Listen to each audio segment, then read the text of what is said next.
Chapter 1. The Galactic Mockery. Captain Eli Rain stood discreetly at the back of the Grand Assembly Hall, where representatives of various interstellar species were gathered. The hum of multiple languages filled the air, creating a cacophony of intergalactic opinions, laughter, and derision. At the center of the hall, a group of Aleothians, a species known for their shimmering blue skin and superior technological advancements, were openly scoffing at the latest human submission for consideration in the Galactic Council's archives. "Can you believe this? They're still using combustion-based engines in some of their fleets," one Aleothian delegate laughed, his voice echoing across the chamber. Beside him, another added, "And their understanding of quantum entanglement is practically medieval. It's a wonder they've managed to make it this far in space."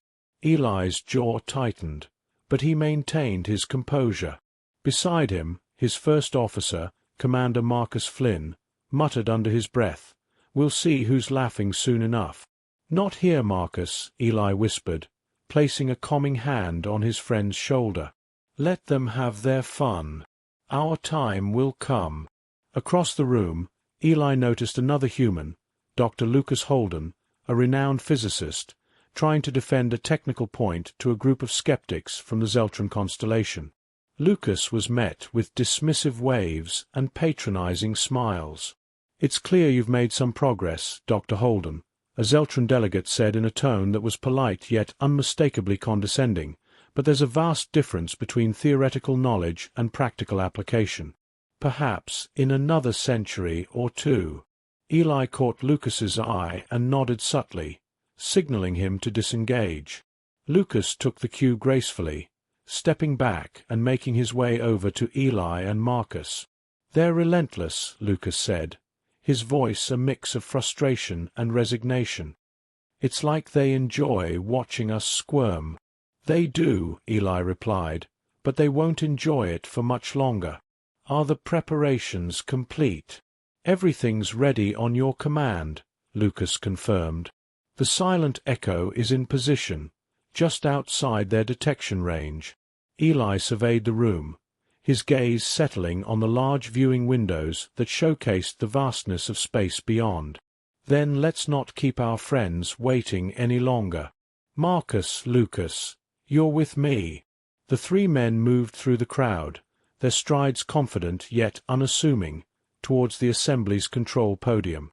Eli accessed the communication panel, entering a series of commands with practiced ease. The chatter in the room dimmed as the delegates noticed the humans congregating around the control station. "Ladies and gentlemen," Eli began, his voice amplified throughout the hall, drawing all eyes to him. "Thank you for your insightful observations on our technology today. We appreciate your skepticism and your challenges. They push us to do better." A murmur went through the crowd, a mix of curiosity and renewed amusement. "In the spirit of pushing boundaries," Eli continued, "we'd like to offer a practical demonstration of a project we've been working on, one that we believe will redefine stealth technology across known space." He turned to Lucas, who nodded and made a discreet hand gesture. Out in the blackness of space, a ship began to materialize from nothingness, a sleek, formidable vessel that seemed to warp the light around it, the Silent Echo. The room fell silent, the laughter dying on their lips as every delegate stared in disbelief at the stealth ship that had been invisible to their senses. "As you can see," Eli said, his voice calm but carrying a quiet triumph, "we humans have a few tricks up our sleeves. We don't just survive. We innovate." The impact of the moment was palpable, the shift in the room's atmosphere immediate as delegates began whispering among themselves, their earlier mockery replaced with discussions of potential alliances and technology exchanges. Eli, Marcus, and Lucas exchanged looks, a shared understanding passing between them. They had come to the assembly as underdogs, but they would leave as equals, or perhaps even as leaders in a field that had once mocked them. Chapter 2. Decloaking the Invisible. In the wake of the Silent Echo's dramatic reveal, the assembly hall buzzed with a mix of shock and curiosity. Delegates from across the galaxy clustered around the viewing windows, their eyes fixed on the previously invisible ship now floating serenely in space. Captain Eli Rain, Commander Marcus Flynn, and Dr. Lucas Holden stood back for a moment, observing the reactions. Eli couldn't help but feel a surge of pride, not just in their technological achievement, but in the seamless teamwork that had made it possible. "Captain Rain," a voice called out, cutting through the chatter. Eli turned to see a delegate from the planet Vardan, a tall, willowy figure with iridescent skin that caught the light with every movement. "I am Cyril, Chief Engineer of the Vardan Fleet. May we discuss the principles of your stealth technology?" "Of course, Chief Engineer Cyril," Eli replied, gesturing for Lucas to join the conversation. "Dr. Holden here is one of the lead physicists on the project. He can provide the technical details you're interested in." Lucas stepped forward, shaking hands with Cyril. "I'd be pleased to explain the core technologies. We've integrated quantum refraction fields and adaptive camouflage that interacts with—" "Excuse me," another voice interjected. A humanoid figure from the Taulon Dominion, known for their critical roles in interstellar trade and diplomacy, approached. "I'm Krell, the Taulon ambassador. We are very interested in the potential applications of your technology for peaceful purposes." "Absolutely, Ambassador Krell," Marcus joined in, his diplomatic tone smooth. "We're keen on fostering partnerships that can help expand the uses of our technology beyond military applications." As the group engaged in technical discussions, Eli noticed more delegates approaching, each eager to learn more or propose their own ideas for collaboration. He motioned to a nearby aide to arrange for a smaller conference room where they could talk in more detail and privacy. "Let's move this discussion to Conference Room Gamma," Eli suggested. "It's equipped for more detailed presentations, and we can talk without interruptions." The group migrated to the designated room, where Lucas set up a holographic display of the Silent Echo and its technology. He began by outlining the basic principles behind the stealth system, explaining the integration of electromagnetic field manipulation and particle light absorption.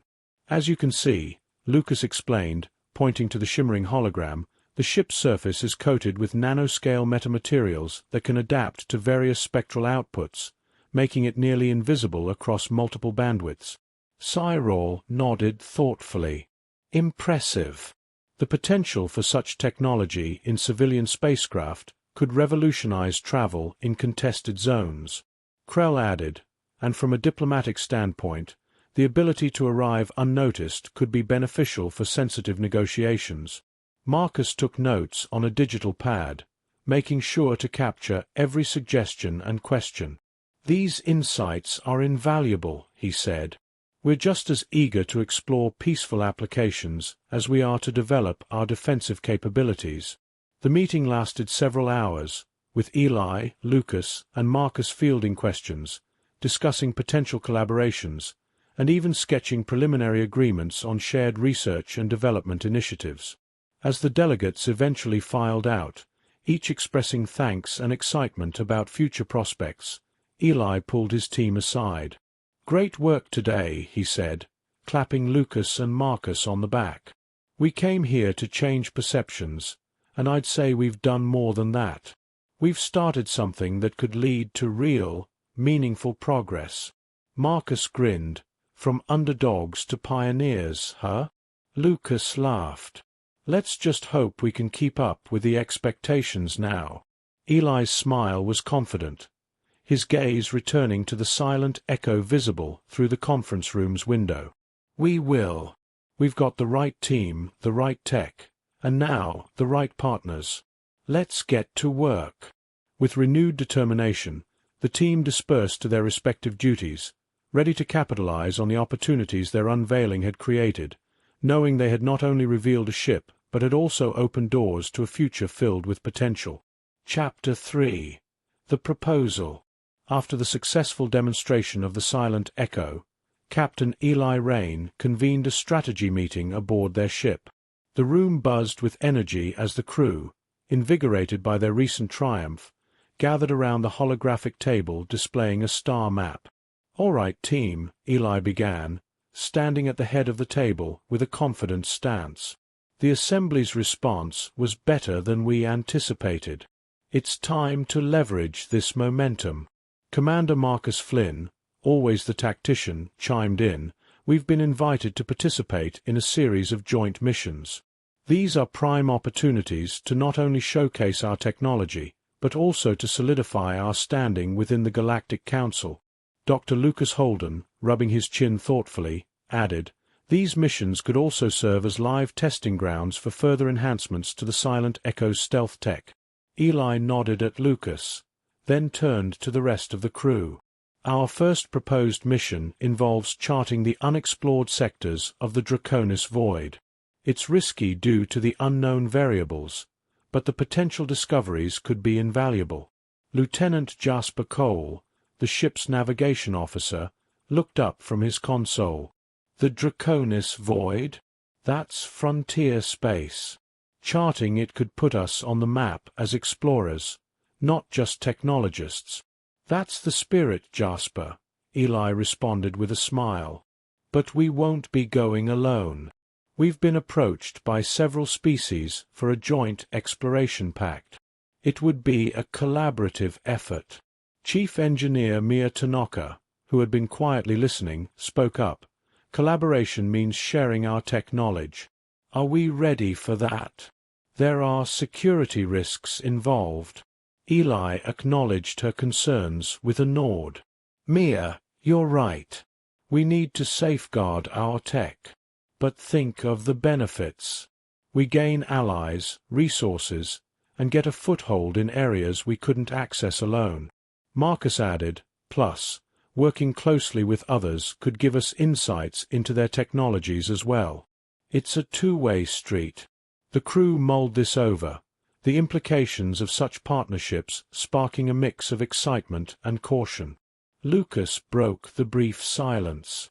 "Let's also consider the scientific angle. The Draconis Void could hold answers to questions we haven't even thought to ask. This could be a huge leap forward for human science." Eli clapped his hands together, rallying the group. "So, it's settled. We'll draft a proposal for a joint exploration mission. Jasper, start mapping potential routes. Lucas, coordinate with Mia on what tech we're prepared to share, and how we'll protect our vital assets." Jasper nodded, his fingers already dancing over the digital map. "I'll find us a path that keeps us out of the worst of the Void's anomalies." Mia and Lucas leaned towards each other, beginning a technical discussion on encryption and security measures. Eli turned to Marcus. "Start the dialogue with our potential allies. We need to know who's in and what they bring to the table." "Will do, Captain," Marcus said, pulling up communication logs. "I'll handle the diplomatic side." As the meeting wrapped up, Eli felt a surge of purpose. The Silent Echo and her crew were not just participants in the galactic community now. They were pioneers on the brink of a new frontier. With a team like his, Eli knew they were on the cusp of something great, something that could define their legacy among the stars. The crew dispersed, each member invigorated by the plan and their part in it. Eli stayed behind for a moment, looking at the star map with a strategist's eye. The Draconis Void was more than a destination. It was a gateway to endless possibilities, and humanity was ready to step through. Chapter 4. Learning Curves. The Silent Echo sailed smoothly through the cosmos, her course set for the uncharted regions of the Draconis Void. Inside, the atmosphere was one of controlled anticipation as the crew prepared for the unknown challenges ahead. Captain Eli Rain had convened another meeting, this time focusing on the integration of their alien partners into the mission. "We've got representatives from the Taulon Dominion and the Vardan engineers joining us for this venture," Eli informed the gathered crew in the briefing room. "It's crucial that we integrate our operations seamlessly. We're not just sharing space, we're sharing responsibilities."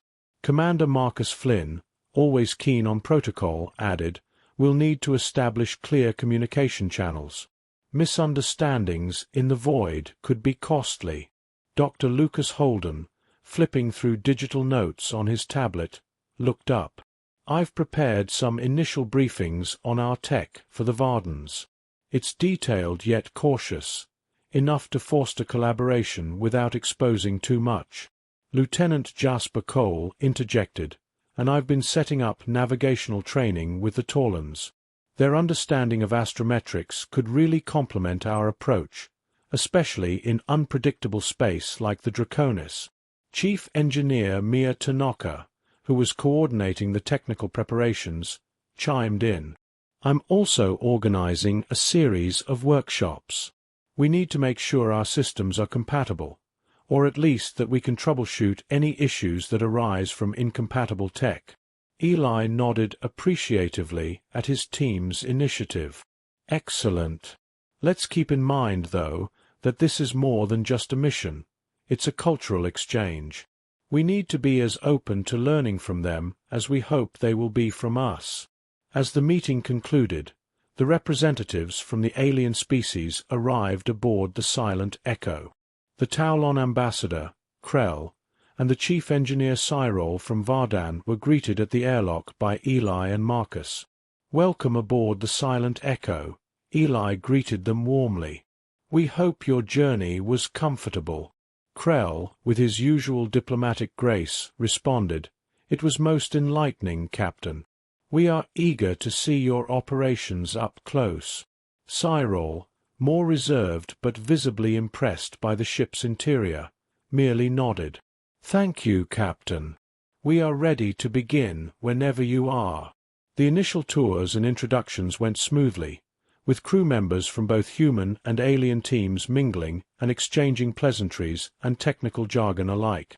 Jasper and Krell spent considerable time discussing navigational strategies, their conversation filled with technical terms and mutual curiosity. Meanwhile, Lucas and Cyrol delved into the more scientific aspects of the mission, discussing the potential phenomena they might encounter in the Draconis void. "The theoretical models suggest we could find star formations unlike any we've catalogued before," Lucas shared, his enthusiasm infectious. Cyrol, equally intrigued, responded, "And with your stealth technology, we could get closer to these phenomena than ever before without disturbing their natural state. It's quite exciting." As the day progressed, the workshops Mia had organized kicked off. She watched closely as human and Vardan engineers worked side by side, adjusting interfaces and calibrating equipment. The room buzzed with the sound of tools and occasional laughter as barriers broke down and teamwork took their place. In the evening, Eli and Marcus debriefed in the captain's office. "It's going well," Eli observed, looking at the reports coming in. "Better than I'd hoped, honestly." Marcus grinned. "It's the crew, Eli. They're not just skilled. They're adaptable and genuinely interested in making this work. Plus, having Krell and Cyrol here has bridged a lot of gaps. Their teams respect them, and they trust us. It's a good foundation." Eli leaned back in his chair, allowing himself a moment of satisfaction. "Let's keep the momentum going. This mission could be the start of something bigger than any of us." As the stars streaked past the viewports, the Silent Echo and her diverse crew sailed onward, each member, human and alien alike, dedicated to the success of their shared journey into the void. The learning curve was steep, but together they were more than ready to rise to the challenge. Chapter 5. Cultural Exchange. As the Silent Echo ventured deeper into the unexplored territories of the Draconis void, the collaborative spirit among the crew and their alien partners flourished. The exchange of knowledge and culture had become as integral to the mission as the scientific and exploratory goals. Captain Eli Rain organized a cultural evening in the ship's main recreation hall to celebrate the progress they had made.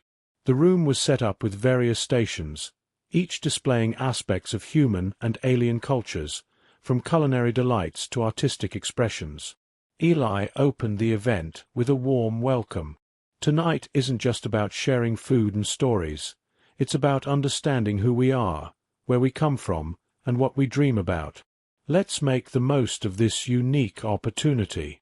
Commander Marcus Flynn, usually reserved, was surprisingly active at the food station, helping to serve dishes that were safe and appealing to all species' dietary requirements.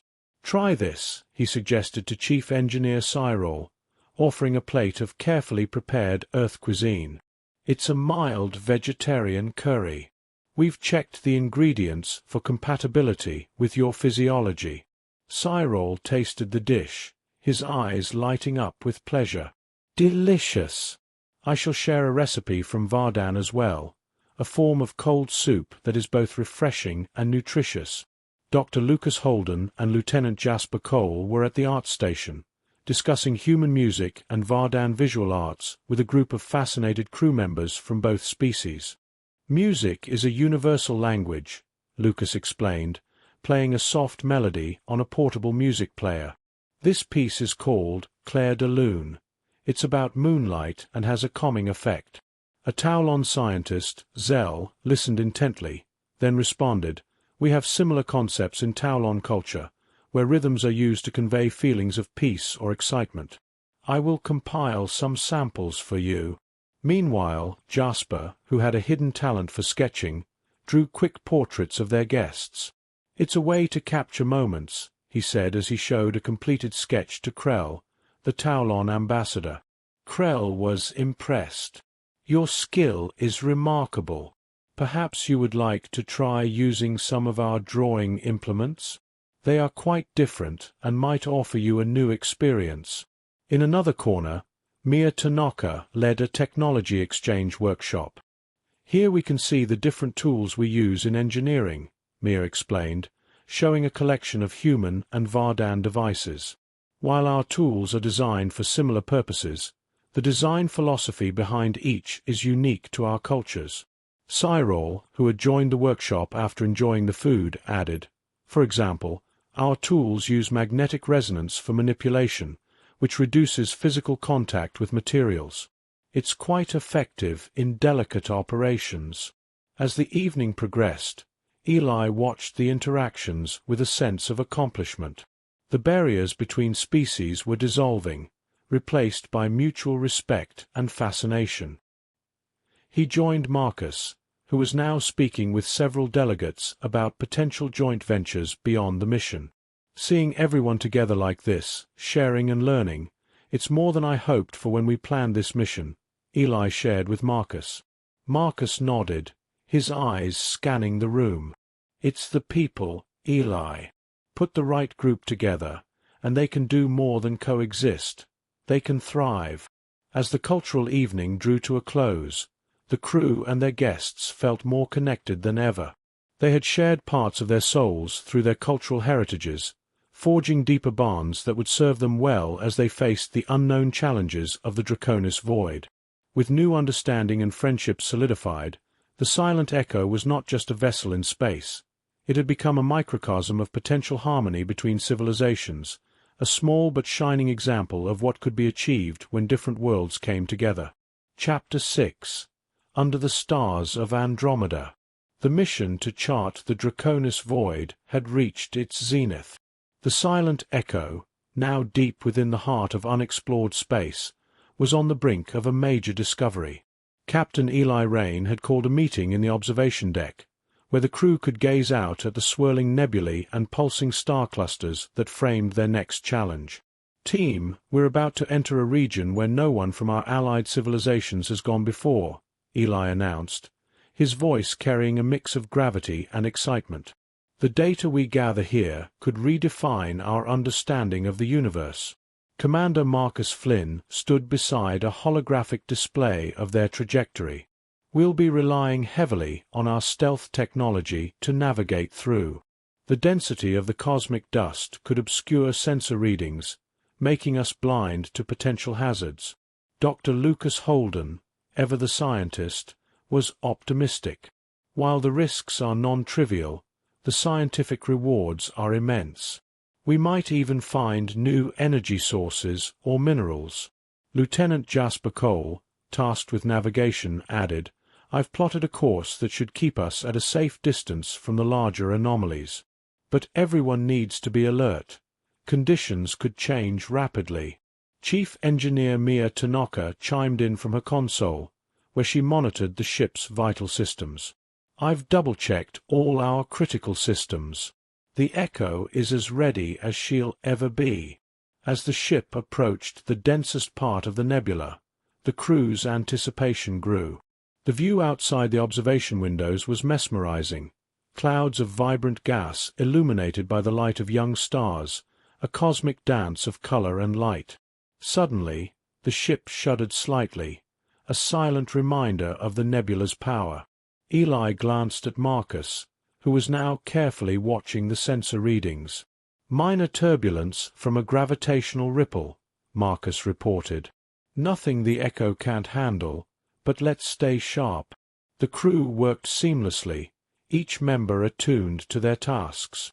Lucas and a Vardan scientist, Cora, were busy collecting and analyzing the data streaming in from the external sensors. "Look at this," Lucas pointed out to Cora, showing a spike in the energy readings on his screen. This could indicate a previously unknown type of star formation. Cora, equally fascinated, replied, "Incredible. The composition suggests it might be a binary system with a collapsing star. We should document this thoroughly." Meanwhile, Jasper and Krell, the Taulon ambassador, were at the helm, navigating through the cosmic labyrinth. "It's like steering through a sea of light," Jasper remarked, half to himself. Krell, who had come to appreciate human expressions, smiled. "A poetic, yet apt description. Your command of the ship is commendable." Back in engineering, Mia and Cyril from Vardan were making adjustments to the ship's stealth field to adapt to the changing conditions. "We need to modulate the frequency of the cloaking device to match the ambient radiation," Mia instructed, her hands moving deftly over the controls.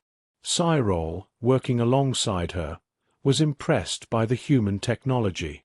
"Your adaptability is remarkable. This collaboration has been very enlightening." As the silent Echo glided through the nebula, the crew's combined efforts allowed them to gather invaluable data while maintaining the safety of the ship. They were pioneers, not just of space, but of a cooperative future between species. The mission through the nebula proved a success, with the ship emerging on the other side unscathed. The data collected was beyond what anyone had hoped for, promising new theories of star formation and possibly new technologies.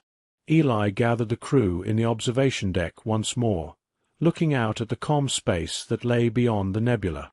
"Today, we didn't just navigate through uncharted space. We did it together, as a unified team from different worlds. This," he said, gesturing to the stars outside, "this is just the beginning."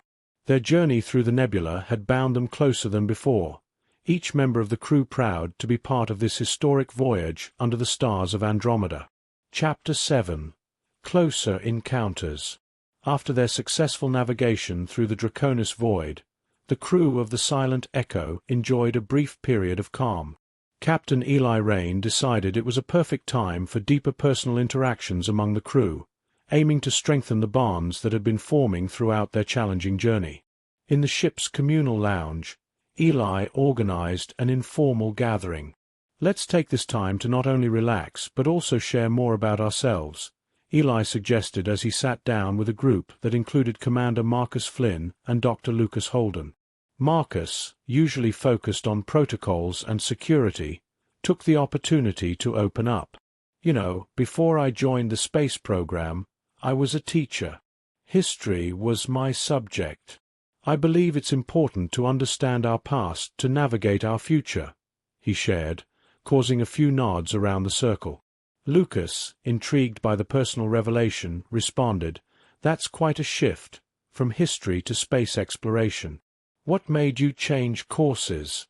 "It was the opportunity to be part of history, not just teach it," Marcus explained, his eyes reflecting his passion for their current mission.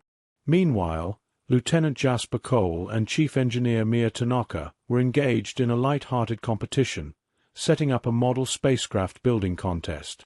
"Let's see who can build the most efficient model using these spare parts," Jasper challenged, spreading various components on the table.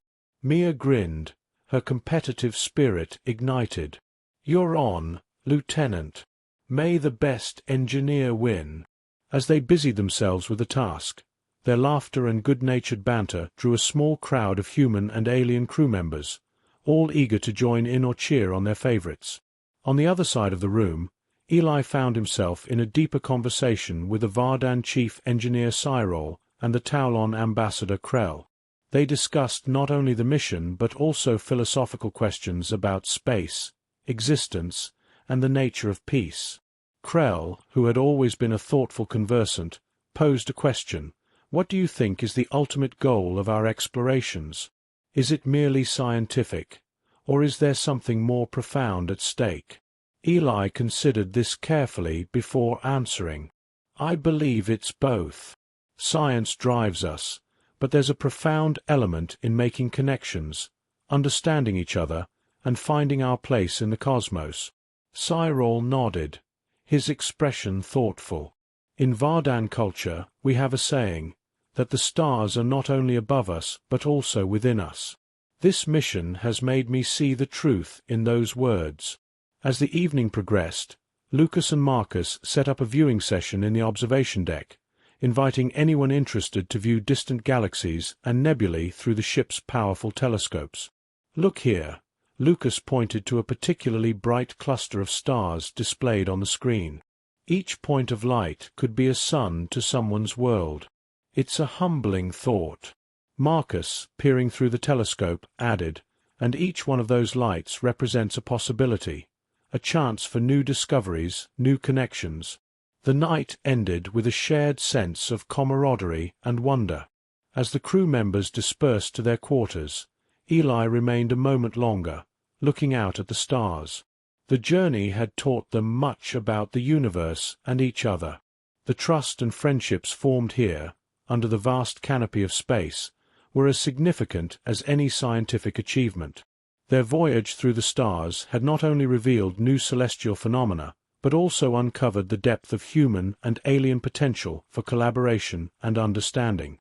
As Eli turned to leave, he felt reassured that no matter what lay ahead, the Silent Echo's crew would face it together, strengthened by their shared experiences and mutual respect. Chapter 8. The Legacy of First Contact. The Silent Echo's journey was drawing to a close. The data had been gathered, alliances strengthened, and new paths forged.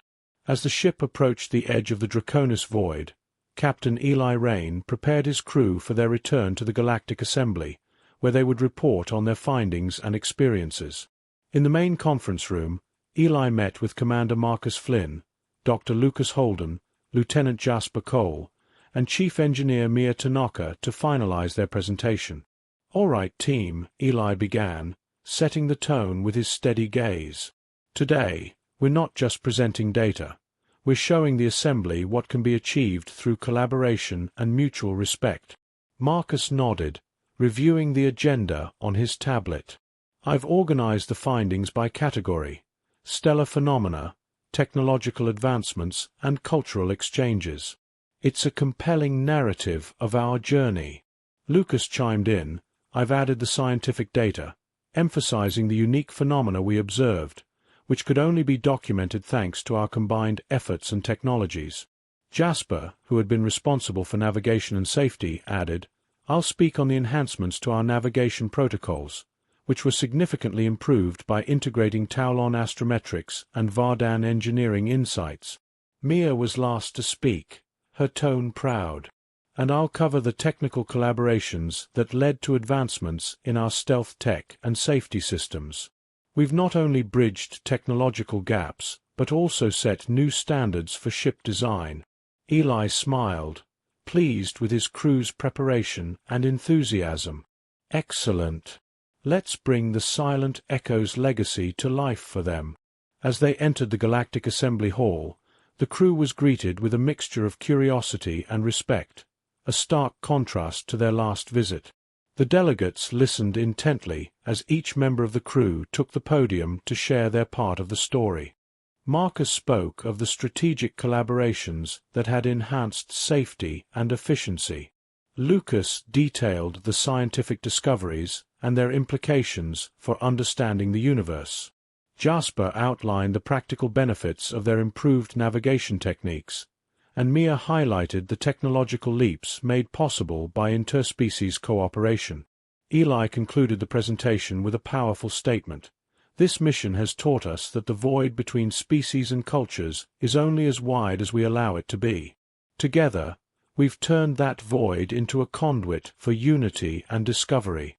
The response from the assembly was overwhelmingly positive, with several delegates coming forward to propose further joint missions and research projects.